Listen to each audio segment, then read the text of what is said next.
এদিকে অসহযোগ আন্দোলনে প্রায় স্বাভাবিক ছিল রপ্তানিমুখী পোশাক কারখানায় উৎপাদন। শিল্প মালিকদের দুই সংগঠন বিজিএমইএ ও বিকেএমইএ নেতারা জানান, বেশিরভাগ কারখানায় সুশৃঙ্খল পরিস্থিতিতে কাজ করেছেন শ্রমিকরা। প্রিয় নম্বর সেট করে বিকাশে সেন্ড মানি করুন ফ্রি।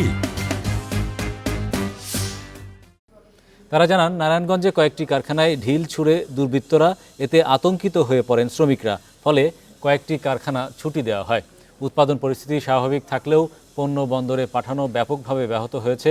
ঢাকা চট্টগ্রাম মহাসড়ক অবরুদ্ধ থাকায় অনেক উদ্যোক্তা বন্দরে পণ্য পাঠাননি বলে জানিয়েছেন নেতারা। তাদের আশঙ্কা, সড়কে যান চলাচল স্বাভাবিক না হলে আবারও পণ্য জট তৈরি হতে পারে। অর্থনীতি সচল রাখার স্বার্থে শিল্প কারখানাকে আন্দোলনের বাইরে রাখার দাবি জানিয়েছেন উদ্যোক্তারা।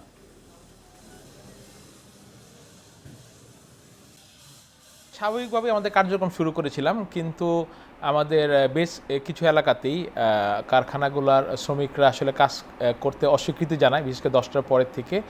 এবং আমাদের বিভিন্ন এলাকাতেই আমাদের কারখানাগুলো ছুটি দিয়ে দিতে আমরা বাধ্য হই।